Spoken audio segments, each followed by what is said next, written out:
My name is Rachel Morgan. I'm 36 years old, and until the day I died, I believed I was just another woman trying to survive the noise of the world in Des Moines, Iowa. I wasn't a bad person, but I also wasn't someone who felt close to God. I lived on autopilot. Every morning I woke up before sunrise, dragged myself out of bed, and prepared for another long day that felt strangely empty, even when everything looked fine from the outside. I had a job. I had people who loved me. I had a life many would call stable. Yet deep inside there was a question I kept pushing away. Is this really all there is? At night, when the house was quiet and my thoughts grew loud, I would stare at the ceiling and wonder what happens when we die. Heaven? Nothingness? Darkness? I didn't talk about these thoughts. I was afraid of sounding weak or foolish. But something in my spirit felt unsettled, like I was missing a truth that everyone else seemed too busy to search for. And I had no idea that very soon, death itself would answer me. Chapter 1. A normal life with a silent spiritual void. Before everything changed, my life looked painfully normal. I worked as an insurance claims analyst. Numbers, policies, phone calls, deadlines. A job that paid the bills, but never touched my soul.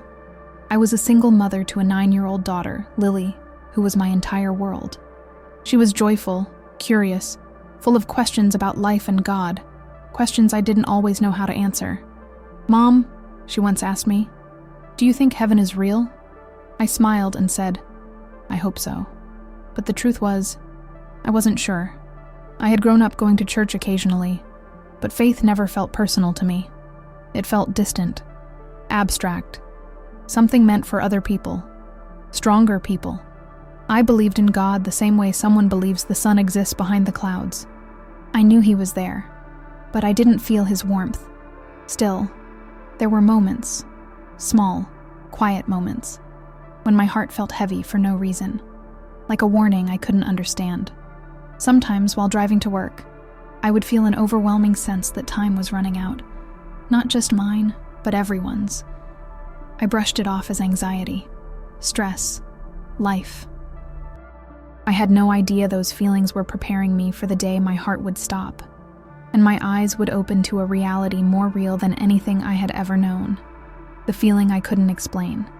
There are moments in life that don't make sense until it's too late.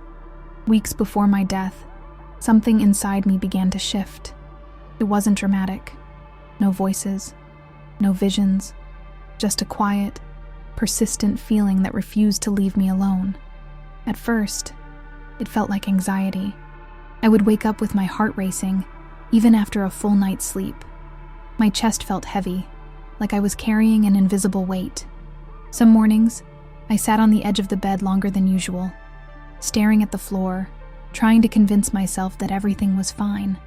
But everything wasn't fine. Driving to work, I'd suddenly feel overwhelmed by a strange sadness, not tied to any memory, not caused by any thought. Just a deep ache, as if something precious was slipping through my fingers, and I didn't know how to hold on to it. More than once I pulled over just to breathe. I remember one morning vividly. The sky was gray, the kind of dull overcast that makes the world feel smaller. Traffic was slow. The radio played softly, but I wasn't listening. Out of nowhere, a thought crossed my mind with terrifying clarity. What if today is the last normal day of my life? I laughed nervously and shook my head. "Get it together, Rachel," I muttered to myself, but the thought didn't feel random. It felt planted. At work, I struggled to focus. Numbers blurred on the screen. Conversations felt distant, like I was underwater while everyone else breathed air. My coworker Jenna noticed. "You okay?" she asked. "You've been quiet lately." "I'm fine," I said automatically. "Just tired." That was my answer for everything back then. I'm fine. Just tired. But at night, the feeling grew stronger. When Lily was asleep, I would sit alone on the couch, the house dark and silent, except for the hum of the refrigerator. I'd scroll through my phone without absorbing anything, my thoughts drifting somewhere far away. Questions I had buried for years began surfacing. What if God is real, and I've ignored him my whole life? What if death isn't the end? What if I'm not ready? One night, I dreamed I was standing in a long hallway filled with doors. Some were closed, some were open. Light spilled out from one at the end, brighter than the rest. I wanted to walk toward it, but my feet wouldn't move. I woke up in tears. I didn't tell anyone about the dream. But after that, the sense of urgency became impossible to ignore. I started hugging Lily longer before school. I told her I love you, more times than usual. I watched her walk into the building until she disappeared through the doors, my chest tightening for reasons I couldn't explain. One afternoon, she turned back suddenly and ran toward me. "I forgot my lunch," she said. As I handed it to her, she wrapped her arms around me. "Promise me you'll always be here," she said. My throat closed. "I promise," I whispered. But even as I said it, a part of me felt like I was lying. I began to pray, awkwardly, hesitantly. Not formal prayers, not memorized words, just quiet sentences spoken into the darkness.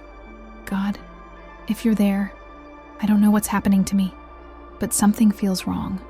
Please, don't let anything happen to my daughter."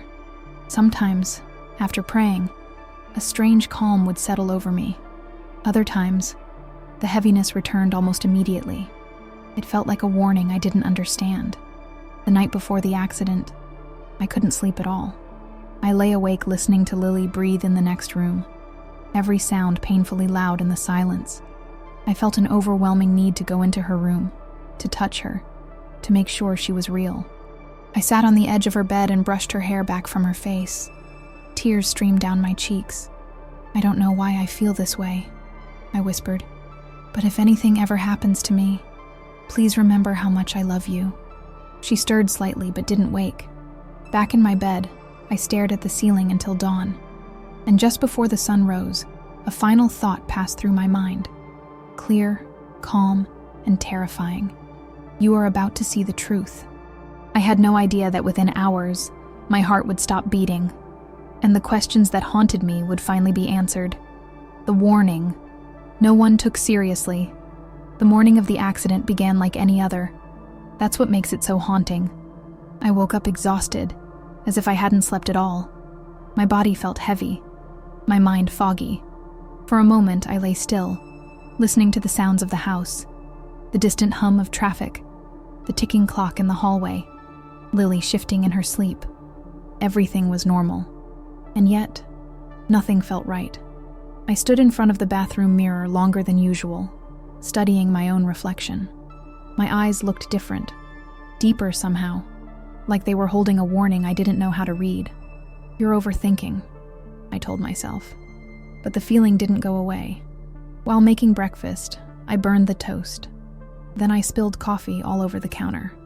Small things, but they added to the sense that the day was unraveling before it even began. Lily came into the kitchen, rubbing her eyes. "Mom, are you okay?" she asked. I forced a smile. "Of course. Just one of those mornings." She looked at me carefully, the way children do when they sense something adults try to hide. Before she left for school, she hugged me tighter than usual. "Don't forget to pick me up early today," she said. "We have reading night." "I won't forget," I promised. Again that word, promise. After dropping her off, I sat in the car for several minutes with the engine running. My hands were shaking on the steering wheel. Something inside me screamed to stay put, to not go to work, to just stop. I even pulled out my phone, ready to call in sick. But then the practical voice took over. "You're being ridiculous. You can't miss work over a feeling." So I drove.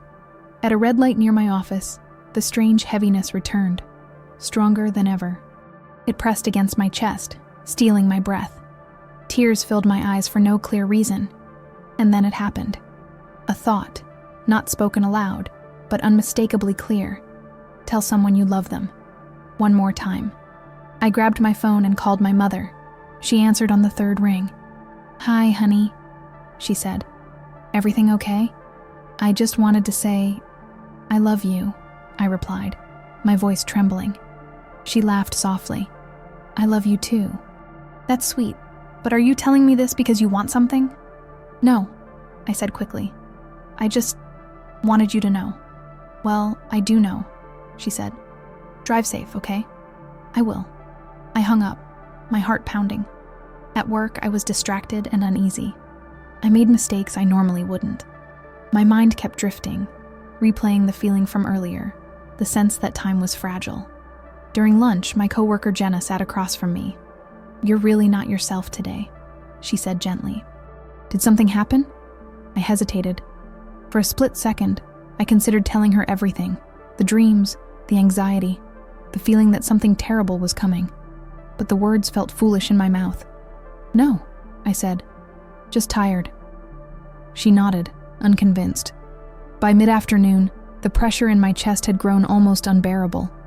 I checked the clock repeatedly, counting down the minutes until I could leave and pick up Lily.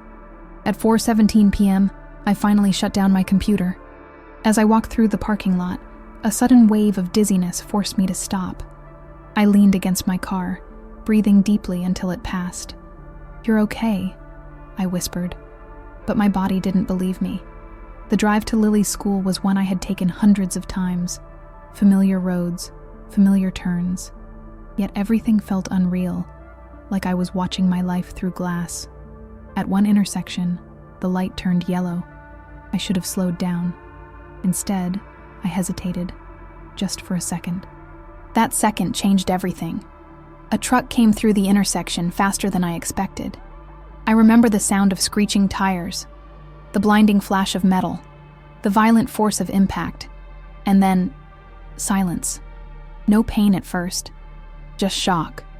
My body went numb as the world spun out of control. Glass shattered. The air filled with noise, then suddenly, nothing. As my car came to a stop, I realized I couldn't feel my hands, or my legs, or my chest. My vision narrowed, darkness closing in from the edges. My final conscious thought wasn't fear. It was clarity. This is it. I tried to breathe, but my lungs wouldn't respond. The last thing I heard was a distant voice shouting for help. And then, everything went black. The moment. My body gave up. Death is not how movies portray it. There was no dramatic flash, no instant peace, no tunnel. At least, not at first. There was confusion. I was aware of panic without fully understanding it. My body felt impossibly heavy, like I had been buried under something crushing. I wanted to inhale, but my lungs refused to obey. The simple act of breathing, something I had done unconsciously my entire life, was suddenly beyond my control. I realized with terrifying clarity that my body was shutting down. Sounds came and went in fragments. Sirens in the distance, voices shouting words I couldn't make out. Metal creaking, glass crunching beneath hurried footsteps. I tried to open my eyes. I think I did, but everything was blurry, distorted, as if I were looking through water. Shapes moved above me. Shadows leaned in and pulled back. Someone was yelling my name. "Ma'am, stay with me. Can you hear me?" I wanted to answer. I wanted to scream that I was still there, but my mouth wouldn't move. Fear finally arrived. Not explosive panic, but a deep, sinking realization. I am losing control. My heart began to race, then stutter. Each beat felt weaker than the last, like a candle flickering in the wind. Strangely, time slowed. In those stretched out seconds, my mind filled with images. Lily laughing at the kitchen table, her backpack too big for her shoulders, the way she waved every morning without looking back. A sharp pain pierced my chest, then faded into numbness. I remember thinking, this hurts, but not how I expected. There was pressure, discomfort, a sense of everything failing at once, but not agony. It was as if my body was giving up piece by piece, systems shutting down without asking my permission. My hearing began to fade next. Voices sounded far away, muffled, like they were coming from the end of a long tunnel. The sirens softened into a distant hum. Even the chaos felt oddly detached, like it belonged to someone else. Then came the cold. It started in my hands, creeping slowly up my arms. A deep, unnatural cold that didn't come from the air.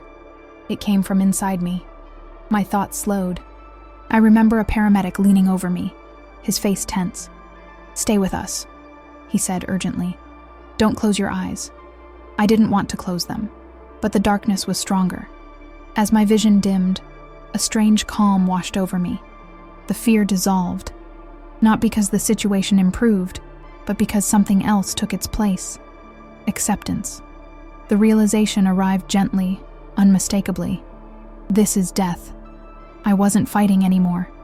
My body no longer felt like me. It felt like something I had been living inside, and was now being asked to leave. My last physical sensation was my heartbeat slowing, then stopping altogether.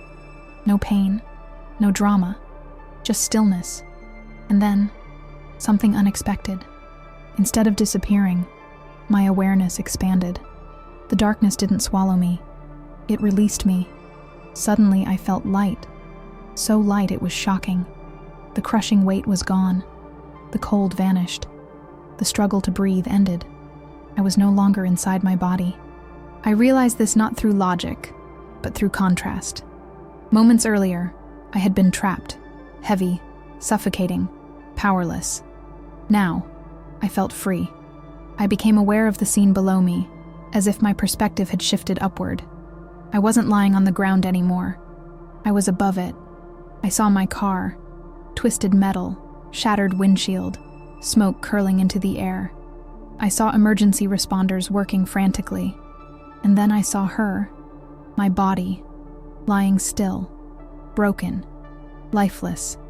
For a split second, confusion flickered. Why am I up here? And she's down there. Then understanding hit me with stunning clarity. That body was no longer mine. I felt no pain looking at it, no attachment, only a distant sadness and relief. One of the paramedics pressed his fingers to my neck, his expression changing. "No pulse," he said. Those words should have terrified me. Instead, they felt irrelevant, because I was still conscious, still aware, still alive. Just not in the way I had always assumed life worked. I hovered effortlessly, no sense of gravity or direction. I didn't feel like I was floating. I simply was. The world below seemed muted, less real somehow. Colors duller, sounds flatter. I noticed something else. I felt emotions more clearly than ever before. Not fear, not pain. Peace. A deep, enveloping peace that didn't come from circumstances, but from within. For the first time in my life, my mind was completely quiet. No anxiety, no racing thoughts, no unanswered questions, just clarity. I knew, without being told, that I had crossed a boundary, and that what awaited me next would change everything I believed about life and death. Watching myself die. At first, I didn't understand what I was seeing.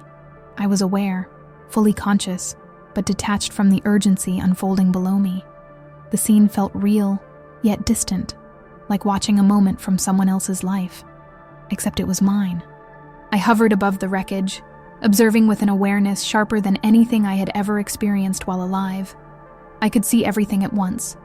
The paramedics' frantic movements, the flashing red and blue lights, the growing crowd at the edge of the road. I noticed details I never would have registered before. The way one responder's hands trembled slightly as he adjusted the oxygen mask. The sound of a woman crying somewhere behind the police tape. The smell of burned rubber mixed with spilled gasoline. And there I was. My body lay twisted unnaturally against the driver's seat, head slumped to the side, blood trickling from a cut above my eyebrow. My eyes were half open, staring at nothing. I stared at her, at me, with an unsettling sense of separation. That body felt like a discarded shell. I remember thinking, so this is what I look like when I'm not inside myself. The paramedics worked quickly. One began chest compressions. Another called out times and numbers. Someone shouted for the defibrillator. "Come on," one of them muttered under his breath. "Come back." I realized they were talking to me, yet I felt no pull to return.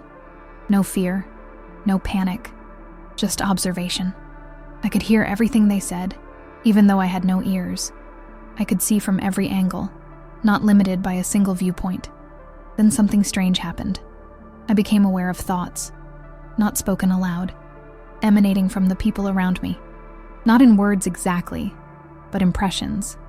One paramedic was thinking about his own daughter, the same age as Lily. I felt the ache in his chest, his silent hope that this stranger wouldn't die. Another responder felt frustration, exhaustion, the weight of too many calls like this one. I wasn't invading their minds. I was simply aware. The realization stunned me. Consciousness doesn't end with the body. That truth settled into me like something I had always known but forgotten. I tried to communicate. I wanted to tell them I was still there, that I was okay, that they could stop. But no matter how hard I focused, no sound came, no movement. I couldn't interact with the physical world at all. It didn't frustrate me. Instead, I felt compassion. I watched as they shocked my body once, then again. Still nothing, someone said. Time no longer felt linear. Moments stretched and folded in on themselves. I didn't know how long they worked on me. Minutes, maybe longer.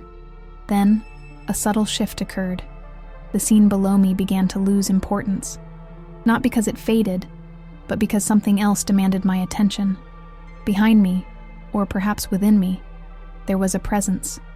At first, it was gentle, almost unnoticeable, like warmth on your skin before you realize you've stepped into sunlight. I turned, not physically, but with awareness, and that's when I felt it. A pull, an invitation. The peace I had felt earlier deepened, expanding until it filled everything. The noise of the accident scene softened further, as if it were receding into the background of a memory. I sensed that staying to watch was no longer necessary. I had crossed a threshold, and something was guiding me forward. As I allowed myself to move away from my body, a wave of emotion surged through me. Not sadness, not regret, but understanding. I suddenly knew that my body had done everything it could. It had carried me for decades, protected me, endured stress and exhaustion and neglect. And now, it was done. There was no judgment in that realization, only gratitude. I felt no attachment to the physical form I had once called me. My identity hadn't disappeared. It had clarified. I wasn't my job. I wasn't my fears. I wasn't even my body. I was awareness. I was consciousness. I was alive in a way I had never been before. As the pull grew stronger, I sensed movement, not through space, but through states of being. The environment around me shifted. The accident scene dimmed, colors draining away like a photograph left too long in the sun. Darkness surrounded me, but it wasn't empty or frightening. It was calm, vast, silent, and within that darkness, something began to glow. A faint light at first, far in the distance. It wasn't harsh or blinding. It was warm, inviting. The closer I drifted toward it, the more I felt emotions intensify. Love, safety, familiarity. It felt like going home to a place I didn't remember leaving. And with that realization came another thought, clear and undeniable. This is not the end. Whatever awaited me beyond that light, it was more real than anything I had ever known on Earth. Crossing into the light drew closer, not because I moved faster, but because I stopped resisting. I didn't even realize I had been holding back until that moment. Somewhere deep within me, there had still been a trace of attachment to the life I left behind. My daughter, my unfinished plans, my unanswered questions. But as I surrendered, the pull became effortless. The darkness around me wasn't empty. It felt alive, like a vast, quiet space that held everything without demanding anything. There was no fear in it, no loneliness, only anticipation. The light expanded, surrounding me gently. It didn't hurt my eyes, because I had no eyes. It didn't blind me. It revealed. As I entered it, I felt layers of myself falling away. Regret, shame, guilt, anxiety. All the emotions that had weighed me down in life dissolved, not because they were ignored, but because they were understood. I saw moments from my life flash before me, not in order, not like a movie, but as feelings. Times I had been kind without realizing it mattered. Moments I had spoken harshly and wounded someone's heart. Choices I made out of fear instead of love. There was no condemnation, No voice listing my failures, only truth. And truth, I realized, is not cruel when it's wrapped in love. I felt fully known.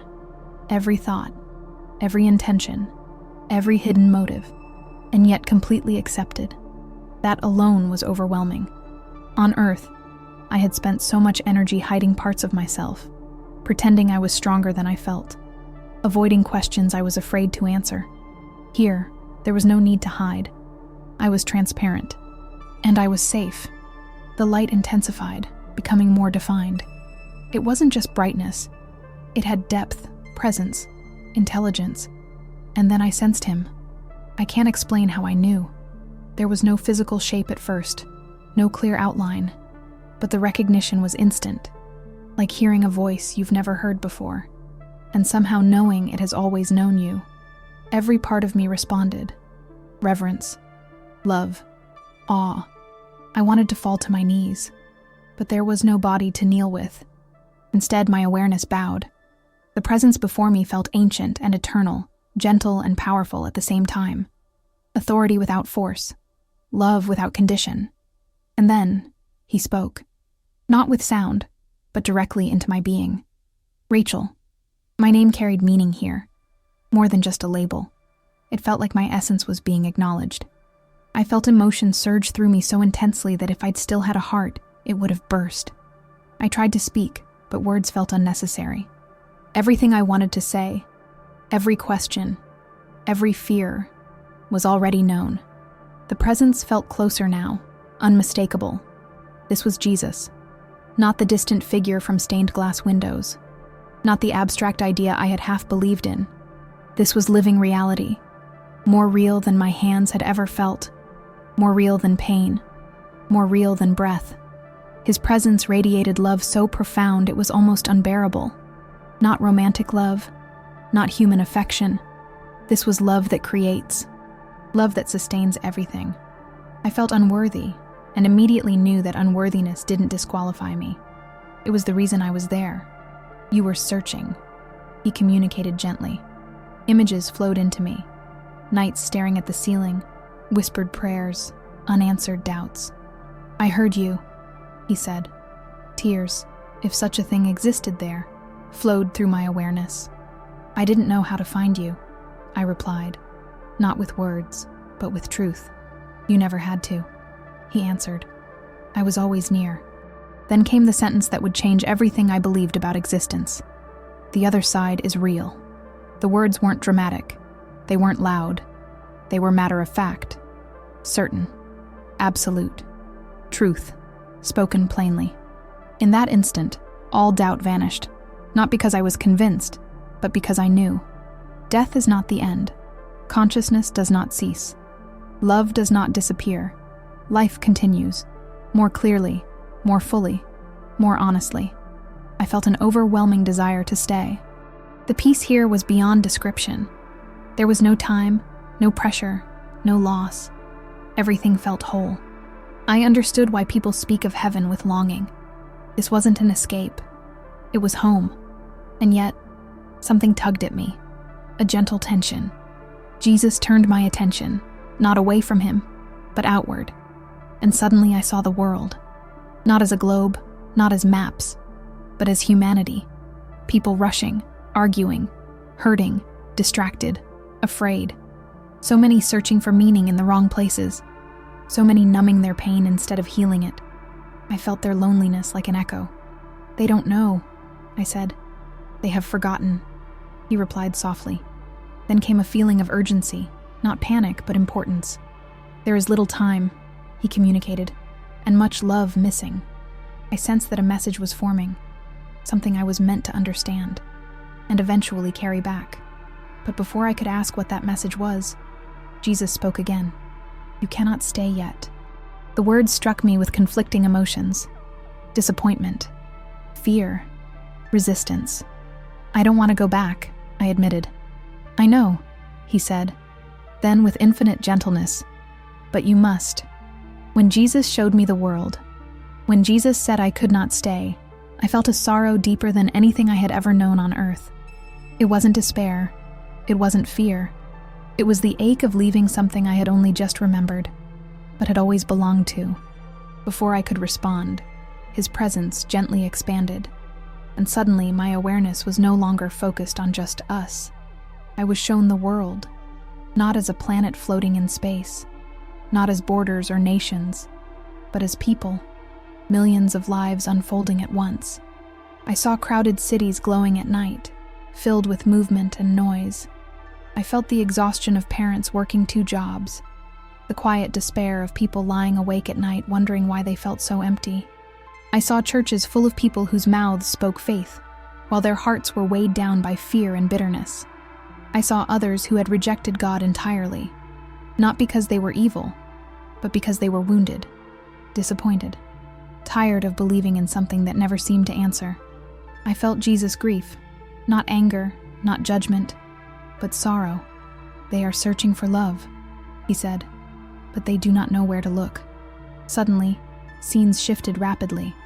I saw families torn apart by pride and unforgiveness, friends no longer speaking over words that could have been healed with humility, marriages collapsing not from lack of love, but lack of patience. Then I saw something else. People scrolling endlessly on their phones, numbing themselves with noise, filling every quiet moment so they wouldn't have to face the emptiness inside. They are afraid of silence, Jesus said, because silence reminds them of eternity. That sentence struck me deeply. I had lived like that, filling my life with distraction so I wouldn't have to confront the questions that scared me. The vision changed again. I saw fear spreading faster than truth, division celebrated, compassion mocked as weakness, people shouting to be heard, but no one truly listening. They have forgotten who they are, Jesus said softly. And then he showed me something that broke me. Children growing up in chaos, absorbing pain they never asked for. Children learning fear before learning love. Children asking questions that no one around them knew how to answer. I thought of Lily. My awareness clung to her instinctively. I saw her sitting in a school hallway later that day, her backpack beside her, waiting for me. My heart, or whatever replaced it, ached. She needs you, I said. Jesus' presence remained steady. She needs truth, he replied. And so do many others. I realized then that this experience was not given to me for comfort. It was given to me for purpose. Jesus turned my attention back to him. There is a great misunderstanding among humanity, he said. They believe death is the end, and so they cling to what is temporary. Images followed. People sacrificing integrity for success, love for approval, eternity for momentary pleasure. When people forget eternity, he continued, they lose compassion, they lose urgency, they lose love. I felt the weight of his words. What do you want me to do? I asked. The answer came without hesitation. Tell them the other side is real. Those exact words again. This time, they felt heavier. They believe faith is imagination, he said. But you have seen. You know. I felt overwhelmed. I'm just an ordinary woman, I replied. They won't listen to me. Jesus' response was gentle, but firm. They didn't listen to me either. That truth settled in quietly. This is not about being believed, he continued. It is about being faithful. I sensed images of my future, me struggling to find words, people doubting, some mocking, others listening in silence with tears in their eyes. I saw that not everyone would accept the message, but some would. And that would be enough. You are not responsible for their response, Jesus said, only for your obedience. Then the urgency intensified. Time is shorter than they think, he said. I was shown moments of sudden loss, unexpected deaths, lives ending without warning, not to frighten, but to awaken. Love while you can, he said. Forgive quickly. Choose mercy. Remember that every soul you encounter is eternal. I wanted to ask 1,000 questions. About the future, about suffering, about why pain exists. But instead, I asked the only question that mattered to me. Will I remember this? Jesus' presence felt almost like a smile. You will remember enough, he said. Then his tone changed, not colder, but decisive. It is time. The light around me began to shift. I felt myself being gently pulled backward, not away from him, but toward something heavier, denser, louder. Fear flickered. "I'm scared," I admitted.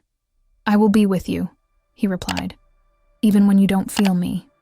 I wanted to stay. I wanted to beg, but I also understood. This wasn't goodbye. It was ascending. As the world faded, I felt one final truth settle into me. Clear, undeniable, eternal. Death is not the end, and love is the only thing that lasts. The painful return to the body. The return was not gentle. One moment I was wrapped in peace, light, clarity, love beyond description. The next, I was falling. Not through space, but through density. The heaviness came first. It felt like being pressed into something too small, too tight, too loud. The calm evaporated as sensation rushed back all at once. Pain, pressure, confusion. My body slammed into me like a cage. I gasped violently, air burning my lungs as if they were being used for the first time. My chest convulsed, and a sharp, searing pain exploded through my ribs. I heard shouting. "She's back! I've got a pulse! Stay with us!" Every sound felt amplified, chaotic, intrusive. The peace I had known was gone, replaced by noise and urgency. Pain followed. Real, physical, undeniable. My head throbbed. My chest felt crushed. My limbs were heavy, unresponsive. I tried to move, but my body refused to cooperate. Tears streamed from my eyes without my permission. I didn't want to be here. Not like this. Not after that. I wanted to scream that they had made a mistake, that I didn't belong here anymore, that I had just been somewhere more real than this world had ever felt. But all that came out was a broken sound, half sob, half breath. As they loaded me into the ambulance, fragments of memory clung desperately to me. The light, the presence, the words. The other side is real. I repeated them silently, terrified they would slip away. Don't forget. Please don't let me forget. The ride to the hospital blurred together. Sirens wailed. Hands worked around me. Someone kept telling me to stay awake. I didn't want to. Being conscious felt unbearable compared to where I had been. At the hospital, everything moved fast. Bright lights, cold surfaces, machines beeping in relentless rhythms. I drifted in and out, hovering between worlds, not fully here, not fully gone. Every time I surfaced, grief hit me anew. Grief for the place I had left. Grief for the peace I no longer felt. Grief so deep it shocked me. Days passed, or maybe hours. Time had lost its meaning. When I finally stabilized, I woke up in a hospital room, hooked to monitors, tubes running into my arms. My body ached in places I didn't know could hurt. My mother sat beside the bed, her eyes red and swollen. When she saw my eyes open, she let out a sound somewhere between a laugh and a cry. "Oh my God," she whispered, gripping my hand. "You're here. You're really here." I wanted to tell her everything. Instead, I cried. The doctors explained what had happened. The accident, the cardiac arrest, how long I had been without a heartbeat. "You're very lucky," one of them said. "You shouldn't be alive." Lucky. The word felt wrong. I didn't feel lucky. I felt sent back. When they finally let me speak, my voice was weak and raw. "I died," I said quietly. The room went still. My mother's grip tightened. "Rachel, honey, I died," I repeated. And I came back. The doctors exchanged glances. One of them smiled gently, the way people do when they're humoring something fragile. "You experienced a near-death event," he said. "Hallucinations are common." "No," I said, more firmly than I felt. This wasn't a hallucination. They didn't argue, but they didn't believe me either. That realization hurt almost as much as the physical pain. Over the next few days, fragments of the experience returned in waves, sometimes clear, sometimes fuzzy, always emotional. When I closed my eyes, I could still feel him. Not the same way, not with the same intensity, but enough to know it hadn't been a dream. I tried telling a nurse once. She smiled politely and changed the subject. I told a friend. She looked uncomfortable and said maybe my brain had released chemicals to protect me. I stopped talking. The hardest part wasn't the pain. It was the isolation. I felt like I had touched something sacred and had no language to explain it. When Lily finally came to see me, everything else faded. She climbed carefully onto the bed, curling against me, her small arms wrapping around my side. "I thought you weren't coming back," she whispered. My heart shattered. "I'm here," I said, holding her as best I could. "I'm here." But even as I said it, I felt the weight of the mission settling over me. I hadn't come back just to live. I had come back to tell. That realization was terrifying, because I knew what awaited me: doubt, skepticism, ridicule. Jesus had warned me. This is not about being believed. It is about being faithful. That sentence echoed in me as the days passed. At night, alone in the hospital room, I stared at the ceiling, just like I used to. But now, the questions were gone. I knew the truth, and the truth burned inside me, demanding to be shared, even if my voice shook, even if my story made people uncomfortable. I hadn't survived death by accident. I had been sent back with a message the world desperately needed to hear, the message I was afraid to share. Leaving the hospital didn't feel like freedom. It felt like exposure. The world outside moved too fast, sounded too loud, demanded too much. Every honking car, every flashing screen, every casual conversation felt strangely disconnected from what I now knew to be true. I had crossed a line most people never do, and I had come back carrying something fragile and dangerous: the truth. At home, everything looked the same, yet nothing felt familiar. The couch where I had once sat scrolling endlessly, the kitchen where I burned toast on the morning I died, the hallway where Lily's shoes were scattered like always. Normal life had resumed, but I hadn't. At night, sleep came in short, broken stretches, not because of nightmares, but because of memory. The light, Jesus' presence, the words I could not forget. The other side is real. They echoed in me constantly, not as sound, but as conviction. I began writing things down, phrases, impressions, emotions, afraid that if I didn't, they might fade. I didn't write for an audience. I wrote to survive the weight of knowing. But the longer I stayed silent, the heavier it became. Jesus' words returned to me often. This is not about being believed. It is about being faithful. Faithful to what? The message. And that terrified me. I knew how people reacted to stories like mine. I had been one of them. Curious, maybe. Skeptical. Polite, but unconvinced. I imagined the questions before they were asked. Were you on medication? Did your brain lack oxygen? Are you sure it wasn't just a dream? Some would smile kindly. Others would mock. And some, perhaps the hardest, would believe me, and then feel responsible to respond. Because if the other side is real, then this life matters far more than we pretend. The first person I tried to truly tell was my mother. We were sitting at the kitchen table one afternoon while Lily did homework nearby.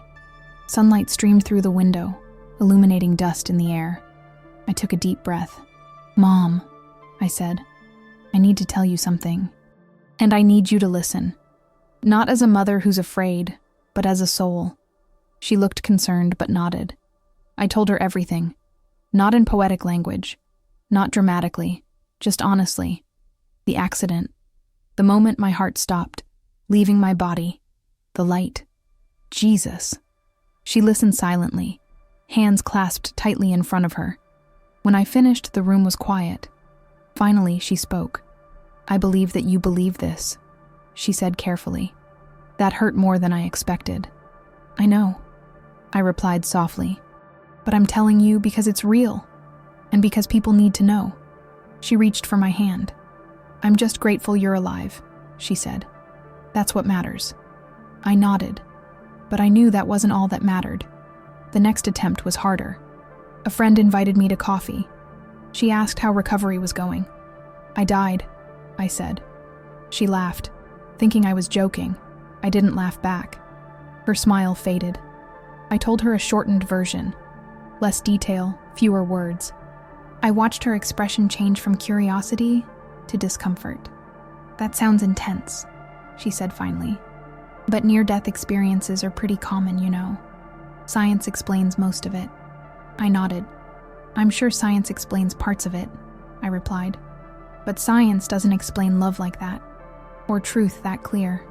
She changed the subject. After that, I stopped bringing it up. But the silence didn't bring peace. It brought pressure. Every time I watched the news, violence, division, fear, I heard Jesus' words again. There is little time, and much love missing. I felt urgency growing inside me, like a clock I couldn't see but could feel ticking. One night, after Lily was asleep, I sat alone on the couch, my journal open but untouched. I whispered into the quiet, I don't know how to do this. The answer didn't come as a voice, but as clarity, one person at a time. I realized then that sharing the message didn't mean standing on a stage or convincing the masses. It meant telling the truth wherever I was placed, even if my voice trembled, even if my hands shook. The first time I shared publicly was terrifying. I posted a short message online. Not dramatic, not detailed. Just this. I died, and I came back knowing that death is not the end. Love matters more than anything, and we don't have as much time as we think. I stared at the screen for a long time before pressing post. Then I waited. The responses were mixed. Some ignored it. Some questioned it. Some mocked gently. But then, something unexpected happened. Messages started arriving. Private ones. I've never told anyone this, but I had a similar experience. I lost someone recently and needed to read this. Your words made me stop and think about my life. One message stood out. I don't know if I believe in God, it said. But your post made me feel less afraid of dying. Thank you. I cried reading that. Not because I felt validated, but because I felt obedient. Jesus hadn't asked me to convince. He had asked me to testify. As the days passed, the fear didn't disappear, but it softened. Each time I shared, the weight lifted just a little. I learned that courage isn't the absence of fear. It's choosing truth despite it. Still, there were moments when doubt crept in. Late at night, I'd wonder, what if people think I'm crazy? What if I ruin my credibility? What if this cost me relationships? Then I would remember the light. And suddenly, those fears felt small. This world, I realized, is temporary, but every soul in it is eternal. That understanding changed how I spoke, how I listened, how I forgave. I stopped rushing conversations. I stopped holding grudges. I stopped postponing love, because I knew how quickly everything could change. And I knew, without a shadow of doubt, that one day, every person I encountered would face the same truth I had seen. The question was whether they would be prepared or surprised. I hadn't been sent back to scare people. I had been sent back to awaken them. And even though I was still afraid, I knew I could not stay silent anymore. The struggle to live. After knowing the truth didn't make life easier. In many ways, it made it harder. I woke up every morning with the same responsibilities. Packing lunches, paying bills, answering emails. But now I carried an awareness that most people around me didn't share. This world felt thinner, not meaningless, just temporary. That difference changed everything. At first, I struggled with frustration. I would listen to people argue passionately over things that suddenly seemed so small. Status, opinions, possessions. And I wanted to shake them. None of this lasts, I wanted to say. Why are we wasting so much time? But I didn't. Because I remembered what Jesus had shown me. Not anger, not shouting, love. So I learned to listen instead. Still, the emotional weight was intense. Some days I felt deeply grateful to be alive. Other days I felt homesick in a way I couldn't explain. I missed the peace. I missed the clarity. I missed the feeling of being fully known and fully safe. There were moments, especially at night, when the grief returned unexpectedly. I would sit on the edge of my bed, staring into the darkness, and tears would fall without warning. Lily once found me like that. "Mom," she asked softly, "are you sad because of the accident?" I pulled her into my arms. "Sometimes," I admitted, "but not for the reason you think." She looked up at me. "Are you scared?" I thought carefully before answering. "No," I said. "I'm not scared anymore." And that was the truth. Fear of death was gone, but fear of wasting life had replaced it. I became painfully aware of how often we postpone what matters. I'll say it tomorrow. I'll forgive later. I'll change someday. Someday is a lie we tell ourselves to stay comfortable. I knew better now. Yet living with that urgency wasn't easy. I felt out of place at times, too intense for casual conversations, too aware for small talk.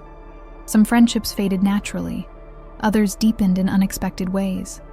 A coworker noticed the change. "You're different," she said one afternoon. Calmer, but also serious. I smiled. "I've had a wake-up call." She laughed. "I think we all need one." I didn't disagree. Physically, recovery was slow. My body reminded me daily that it had been broken. Pain lingered. Fatigue followed me everywhere. But the physical struggle was nothing compared to the internal one. How do you live fully in a world you know is temporary, without becoming detached from it? The answer came gradually. Presence. I learned to be fully present with Lily, listening instead of multitasking, laughing without checking the time, holding her without rushing to the next thing. I learned to speak honestly, but gently. I learned that urgency doesn't mean haste. It means intention. Some nights, when Lily was asleep, I would sit quietly and reflect on the life review I had experienced, not as punishment, but as understanding. I began asking myself new questions. Did I love today? Did I choose compassion? Did I speak truth without cruelty? Those questions became my compass. I also struggled with doubt, not about what I had seen, but about myself. Am I strong enough to carry this message long term? What if I fail? In those moments, I remembered Jesus' words, "You are not responsible for their response, only for your obedience." That took pressure off me. I didn't need to be perfect. I just needed to be faithful. Slowly, opportunities to share came naturally. Not stages, not microphones, conversations, a grieving neighbor, a coworker facing a diagnosis, a stranger who sensed something different and asked why. I never forced it. I simply told the truth when asked. And something remarkable happened. People didn't always agree, but many felt seen. I realized then that the message wasn't just about the afterlife. It was about how we live now. Knowing death is not the end doesn't make this life less important. It makes it sacred. Every word matters. Every act of kindness echoes. Every moment is an opportunity. I stopped chasing approval. I stopped living for someday. And although I still missed the peace of the other side, I began to understand why I had been sent back. This world needs reminders, not of fear, but of eternity. Because when people remember eternity, they live differently. They forgive more easily. They love more bravely. They waste less time. I hadn't returned to escape life. I had returned to engage it, fully, honestly, courageously. And though the struggle continued, I knew one thing for certain. I would never again live as if this life was all there is. The mission I can no longer ignore. There came a moment when I understood something clearly. Silence was no longer an option. At first, I told myself I was being patient, that I was waiting for the right time, that I didn't want to overwhelm people or sound extreme. But deep down, I knew the truth. I was still afraid, not of death, not of God, but of people. Afraid of being labeled, afraid of losing relationships, afraid of being misunderstood. And yet, every time I tried to push the mission aside, the same inner pressure returned, not as guilt, but as responsibility. I had seen something real, and when you see something real, pretending you haven't becomes a kind of betrayal. One evening, after Lily had gone to bed, I sat alone at the kitchen table, my journal open in front of me. Page after page was filled with thoughts, memories, fragments of the experience. I reread something I had written weeks earlier. If death is not the end, then love is urgent. That sentence wouldn't let me go. I realized then that my mission wasn't to talk about heaven. It was to live differently because of it, and to invite others to consider eternity. Not through fear, but through truth. The shift happened slowly, but decisively. I stopped editing myself so much. When conversations turned deep, I didn't retreat anymore. I spoke honestly, calmly, without forcing conclusions. I'm not afraid of dying anymore, I would say. I believe there's more. I think we underestimate how much our choices matter. Some people leaned in, others pulled away. Both reactions were okay. What surprised me most were the people who waited until we were alone. They would lower their voices, glance around, and say things like, "I've never told anyone this, but sometimes I feel like this life can't be all there is. I'm terrified of dying. Were you scared?" Those moments felt sacred. I wasn't there to persuade. I was there to listen. And sometimes listening opened doors words never could. One night, a woman I barely knew sent me a message after reading something I had shared online. "My husband just passed away suddenly," she wrote. "Everyone keeps telling me he's in a better place, but it feels empty. Did you really feel peace?" I stared at the screen for a long time before answering. "Yes," I wrote back. "More peace than I've ever known, and love that didn't feel like it could end." She replied minutes later, "Thank you. I needed that tonight." I cried after reading her message, not because I felt important, but because I felt useful. I began to understand that the mission wasn't grand. It was personal. It was one soul at a time. Still, the weight of urgency never left me. When I watched people rush through life, angry, distracted, numb, I felt a deep ache. So many were living as if time were endless, as if forgiveness could wait, as if love could be postponed, as if tomorrow were guaranteed. I knew better now, and that knowledge changed how I spoke to Lily too. I didn't burden her with fear or heavy theology, but I did speak intentionally. I told her she was loved, often. I apologized when I was wrong. I forgave quickly. One night she asked me, "Mom, are you going to die again?" I took a deep breath. "Yes," I said gently. "Someday. Just like everyone." She looked worried. "Will you come back?" I smiled softly. "No, not that way." Her eyes filled with tears. "Then I don't want you to go." I held her close. "When I do go," I said, "it won't be the end. And until then, I'm going to love you as much as I possibly can." She was quiet for a moment. Then she said something that confirmed everything for me. "I'm not as scared anymore," she whispered. That was when I realized the message was already working. Not through preaching, through presence. I stopped asking myself whether people believed my story.